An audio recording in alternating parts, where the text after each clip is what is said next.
కృపగల మా ప్రియ పరలోకపు తండ్రి, ఈ ఉదయకాలమందు మా దేశమును గురించి మీ పాదాల చెంత మొరపెట్టుకుంటున్నాను ప్రభా. మా దేశంలో ఎంతోమంది ప్రజలు మిశ్రిత జనం ఉంటున్నారు స్వామి. ఈ మిశ్రిత జనములో మిమ్మల్ని నమ్ముకున్న బిడ్డలం మేము కూడా ఉంటున్నాం ప్రభా. రకరకాల తెగలు, రకరకాల డినామినేషన్స్, రకరకాలైనటువంటి సాంప్రదాయాలు, భక్తి, ఎవరికి ఇష్టం వచ్చిన బోధలు వారు చేసుకుంటూ కాలం గడుపుతూ ఉన్నారు స్వామి. నిజమైన బోధ ఏది అనేటటువంటిది లేదు. చాలామంది సత్యమునకు భిన్నంగా ప్రవర్తించడమే కాదు, బోధలు కూడా చేస్తున్నారు తండ్రి. ఈరోజున ప్రజల మధ్యన ప్రభా అభివృద్ధిని గురించి, ఆశీర్వాదాన్ని గురించి, ఇప్పుడే ప్రభువు నీకు అన్ని మేళ్ళు ఇస్తాడు అనే మాటల గురించి ఎక్కువగా, ఇదిగో నీకు పిల్లలు పుడతారు అనే మాటలు, నీ అప్పులు తీరుతాయి అనే మాటలు ఎక్కువ వినిపిస్తూ ఉన్నాయి స్వామి. ఇవి పరిశుద్ధ గ్రంథంలో బాప్తిస్మమిచ్చు యోహాను గారు కానీ, మీరు కానీ, అపోస్తలులు కానీ బోధించలేదు. కానీ ఈరోజు ఎంతోమంది బోధిస్తున్నారు.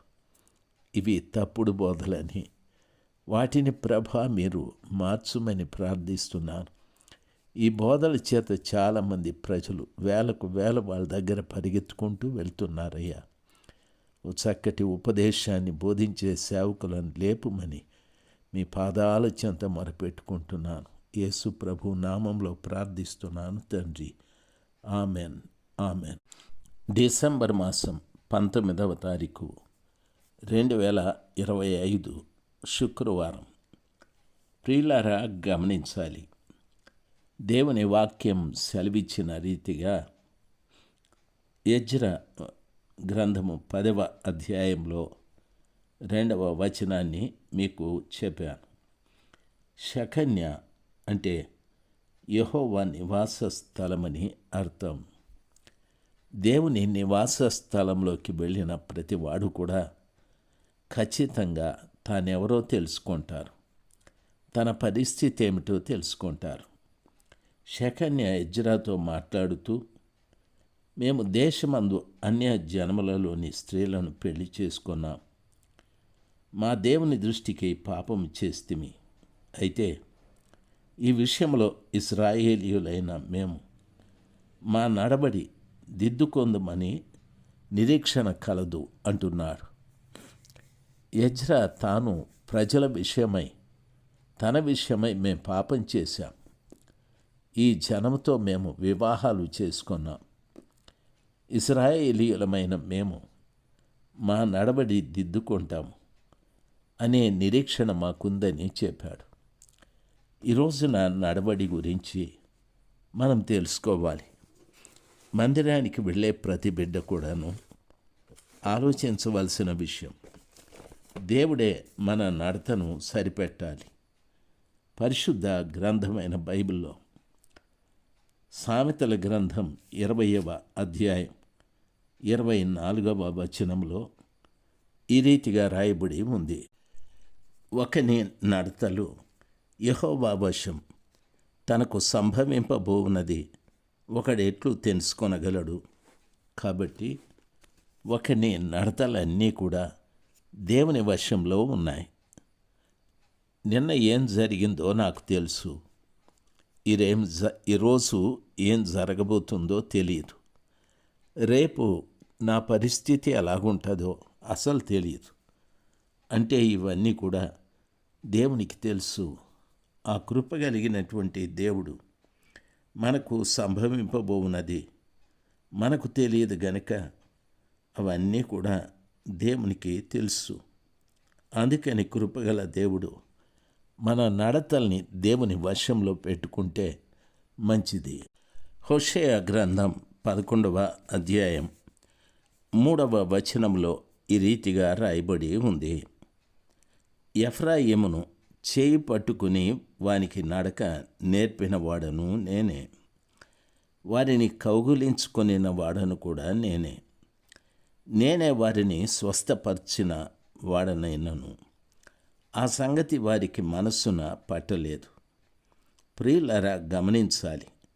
ఒక మనుషులను తోడుకొని పోవునట్లు స్నేహబంధముతో నేను వారిని బంధించి ఆకర్షించి తిని.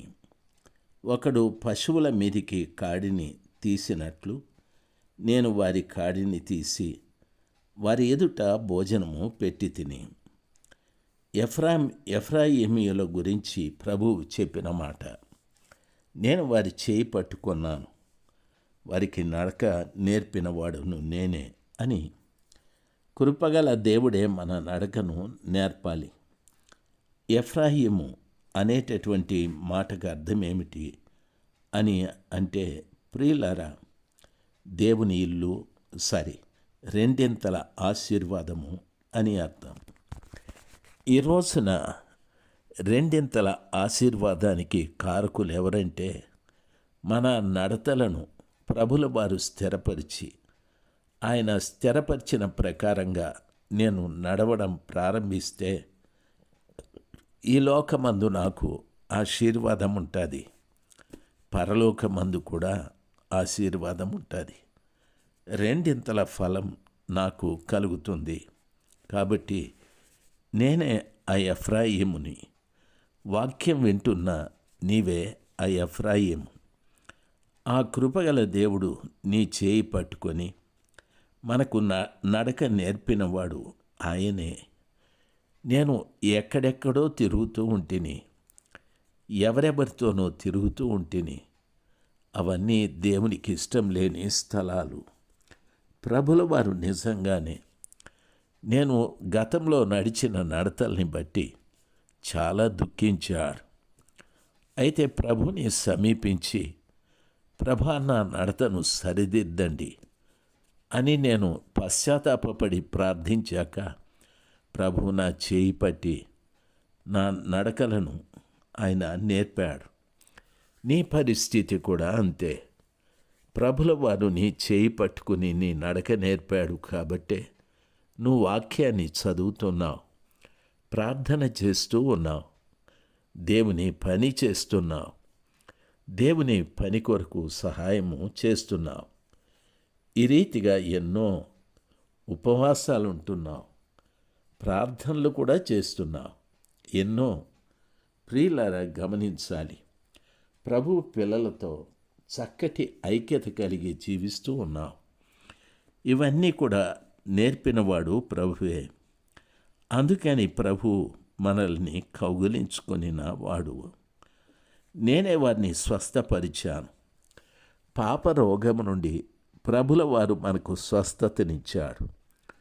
ఆ కృపగల దేవుడు మనల్ని సాతాను చేతుల్లో నుండి విడిపించి నడకను మార్చి ఆయన మనల్ని కౌగిలించుకున్నాడు, ప్రేమించాడు.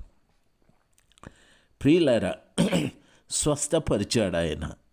పాపరోగము నుండి నన్ను విడిపించి ఆరోగ్యవంతునిగా చేశాడు. అయితే ఇజ్రాయేలు ప్రజలు దాన్ని మనస్సున పెట్టుకొనని వ్యక్తులుగా మారిపోయారు. దయచేసి గమనించాలి. దేవుడు మనకు చేసినవన్నీ కూడా మన మనసులో లేవు. మన మనసులో ఏవో మెదులుతూ ఉన్నాయి, ఏవో కావాలనుకుంటున్నాయి, ఏవో చేయాలనుకుంటున్నాయి. ప్రభుల వారు ఎంత మంచివాడంటే, ఒక మనుషుని తోడుకొని పోవునట్లు స్నేహబంధముతో నేను వారిని బంధించి ఆకర్షించి తిని. ప్రభుల వారు మనల్ని స్నేహబంధంతో ప్రేమించి మనల్ని ఆకర్షించాడు. ఒకడు పశువుల మీద కాడిని తీసినట్లు నేను వారి కాడిని తీసివేశాను.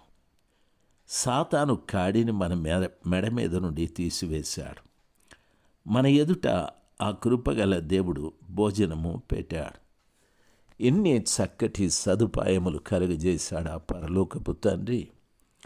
వింటున్న దైవ జనాంగమా, నా నడతని ప్రభుల వారు చేయి పట్టే నా నడతలు నాకు నేర్పుతూ ఉన్నాడు.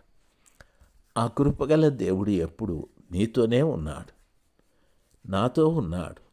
ఈ విషయాన్ని జాగ్రత్తగా గమనించి నాతో ఉన్న దేవుని ఎదుట నేను చక్కటి నడతలను కలిగి జీవించు వ్యక్తిగా మారాలి. ఆ శ్రేష్టమైన జీవితాన్ని కలిగి జీవించాలి. ఒక్కసారి వాక్యం వింటున్న ప్రతి తల్లి, ప్రతి తండ్రి, తమ్ముడు, చెల్లెమ్మ ఆలోచించండి. నీ చేయి ఎవరు పట్టుకున్నారు? నీకు నడతల్ని నేర్పిన వాళ్ళు ఎవరు? ఆ కృపగల దేవుడు నిన్ను కౌగిలించుకొని స్వస్థపరిచాడా? ఆ సంగతి మన మనసులో ఉందా? లేక ప్రభువు నా కొరకు చేసిన కార్యాలన్నీ నేను మర్చిపోయానా? ఒక్కసారి ఆలోచించండి. అటువంటి దౌర్భాగ్యమైన పరిస్థితి మనలో ఉంటే ఈరోజు మనం పశ్చాత్తాపపడి ప్రభువుని అడిగితే ఎంత బాగుండు. నా చేయి కూడా పట్టుకోనండి ప్రభా, నాకు నడక నేర్పండి, నన్ను కౌగలించండి, నా మీద నీ ప్రేమను చూపెట్టండి స్వామి, నా కాడిని తీసివేయండి ప్రభా, నాకు భోజనం పెట్టండి, స్నేహబంధముతో మీరు నన్ను ఆకర్షించండి. ప్రియ తండ్రి, కనికరించి ఈ కార్యములన్నీ కూడా నా జీవితంలో జరిగించమని ప్రభుల వారిని వేడుకొందుము గాక. దేవుని కృప మీ అందరికీ తోడుగా ఉండునుగాక.